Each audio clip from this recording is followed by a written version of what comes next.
సమత్వ సాధనలో సౌజన్యమూర్తులు పుస్తకావిష్కరణ హైదరాబాద్ ప్రెస్ క్లబ్లో ఘనంగా జరిగింది. ఈ కార్యక్రమంలో బీజేపీ ఓబీసీ మోర్చా జాతీయ అధ్యక్షులు డాక్టర్ కె లక్ష్మణ్, ప్రముఖ కవి గోరటి వెంకన్న, పుస్తక రచయిత భాస్కర్ యోగి, ఎన్హెచ్టీవీ ఫౌండర్ సీఈఓ సాయికృష్ణ తదితరులు పాల్గొన్నారు. ఈ సందర్భంగా సాయికృష్ణ మాట్లాడుతూ ప్రస్తుత పరిస్థితిలో జాతీయవాద దృక్పథంతో ప్రతి అంశాన్ని ఆకలింపు చేసుకోవాల్సిన అవసరం ఉందన్నారు. ప్రతి అంశంలోనూ జాతీయవాద ఆలోచన ఉండాలని స్పష్టం చేశారు. ఈ రోజున్న పరిస్థితుల్లో ఈరోజు మన పైన జరుగుతున్నటువంటి అనేక దాడులు, ఒక రకంగా చెప్పాలంటే విమర్శలు, ఆరోపణలు, వీటన్నిటి గురించి తెలుసుకోవాల్సిన అవసరం కూడా కనబడుతోంది. ముఖ్యంగా తెలుగునాట అనేక అంశాలు ఇప్పుడు ఇవాళ భాస్కరవి గారితో మేము మాట్లాడుతున్న సందర్భాల్లో అనేక సార్లు ఏదైనా వీడియోల రూపంలో, ఇంటర్వ్యూల రూపంలో మేము పలానా విషయాల గురించి మనం మాట్లాడాలన్నప్పుడు ప్రతి దానికి జాతీయవాద దృక్పథం అనేది ఒకటి ఉంటుంది. ఆ జాతీయవాద దృక్పథంతో ప్రతి అంశాన్ని అర్థం చేసుకోవాలి, ప్రతి అంశాన్ని చూడాలి, ప్రతి అంశంలోనూ దాన్ని మనం ఆకళింపు చేసుకుంటేనే కానీ మనం దీన్ని ముందుకెళ్ళలేం. ఇందాక ఛత్రపతి శివాజీ మహారాజ్ గారి జయంతి నేషనల్ హాలిడేగా ప్రకటించాలనేది వాళ్ళు ఒక డిమాండ్గా చెప్తూ ఉన్నారు. సో అంటే ప్రతి అంశంలోనూ నిజంగా ఇది ఒక ప్రయత్నం కూడా మంచి ప్రయత్నం. అది ఒక రోజు ఒక ప్రాముఖ్యత ఉండాలి, ఒక దానికి ఒక ప్రాముఖ్యత ఉండాలి. మనం ఏం చేస్తామంటే నేషనల్ ఇంటర్నేషనల్ లెవెల్లో జరుగుతున్న అనేక వాటిల్లో ఏం చేస్తారంటే ఫస్ట్ ఒక ముద్ద, ఒక ఇష్యూని ఫస్ట్ రేజ్ చేస్తారు. ఆ ఇష్యూని రేజ్ చేసి ఆ ఇష్యూకి అనుగుణంగా అనేక మందిని తయారు చేస్తారు. లైక్ చాలా పుస్తకావిష్కరణలో వెళ్ళే అవకాశం నాకు వచ్చింది. కానీ భాస్కర్ గారి యొక్క ప్రత్యేకత ఏంటంటే ఇంతకుముందు ప్రస్తావించినట్టుగా ప్రతి అంశాన్ని కూడా వారు దేశ సమగ్రత, దేశభక్తి, భారతీయత, ధర్మం ఈ అంశాలనే వారు జోడించి వక్రీకరింపబడుతున్నటువంటి చరిత్రను మళ్ళీ వారు తిరిగి ఈ పుస్తకాల రూపంలో ఈనాటి తరానికి వాస్తవాలు, వాస్తవికత వెలుగులోకి తీసుకొచ్చే ప్రయత్నంలో అనేక పుస్తకాలు రచించారు. భగవంతుడు వారికి ఆయురారోగ్యాలు ప్రసాదించి ఇంకా ఈ సమాజానికి ఉపయోగపడేటువంటి ఇటువంటి పుస్తకాలు మరి ముఖ్యంగా ఈనాటి తరానికి, ఎందుకంటే మనకు ఏ చరిత్ర పాఠాలు నేర్పుతూ వస్తున్నారంటే స్వాతంత్రం తర్వాత భాస్కర్ గారు వ్యక్తిగతంగా నాకు చాలా ఆరాధనీయుడు. అదే కాకుండా ఈ పుస్తకం నన్ను ప్రతి దాంట్లో కూడా అంటే సముద్రంలో ఉన్నవాడికి పరిస్థితి అట్లా ఉంటుంది, చుట్టూ నీళ్ళే ఉంటాయి.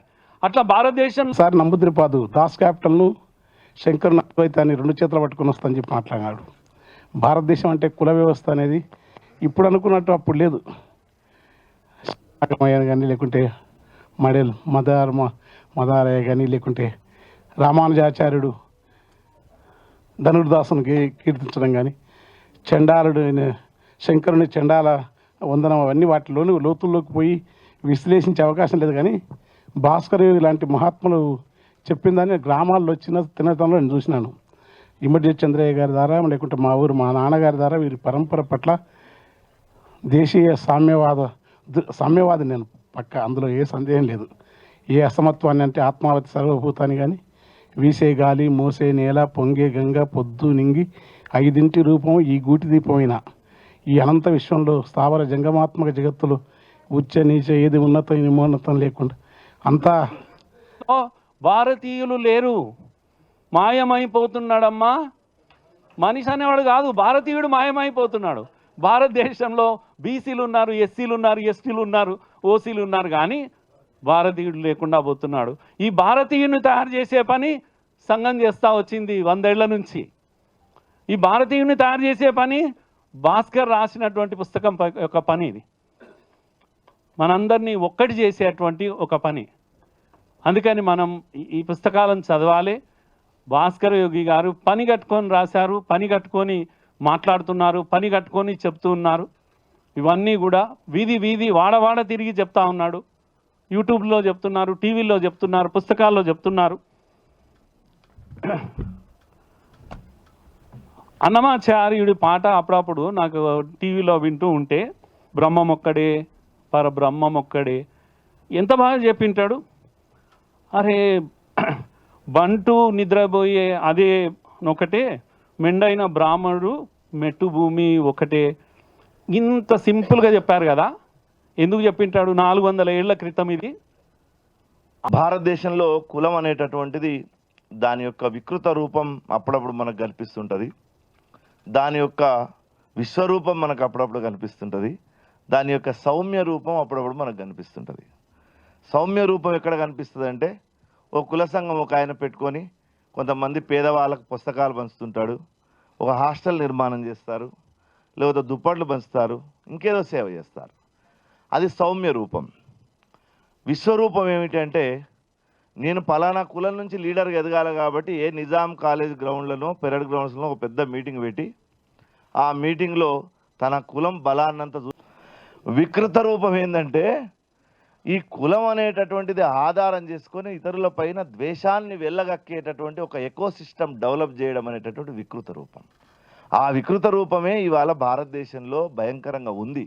అయితే అది ప్రస్తుతానికి ఈ మోదీ అనేటటువంటి ఒక ఆయన పెద్ద ఆయన కర్ర పట్టుకొని నిలబడ్డందుకు అంతా అది మౌనంగా ఏమీ చేయలేక లోపలనే కుములుతూ ఒక సీసాల బంధించిన దయ్యం లాగా లోపల ఉన్నది.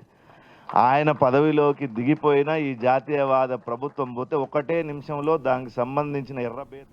ఈ వీడియో మీకు నచ్చినట్టయితే లైక్ చేయండి, 10 మందికి షేర్ చేయండి. అలాగే కామెంట్ల రూపంలో మీ అభిప్రాయాలను మాతో పంచుకోండి. Nationalist hub group of channels ను సబ్స్క్రైబ్ చేసుకుని తెలుగునాట జాతీయవాద జర్నలిజాన్ని ప్రోత్సహించండి. ఈ వీడియో కింద ఉన్న బెల్ ఐకాన్ పై క్లిక్ చేయడం మర్చిపోవద్దు.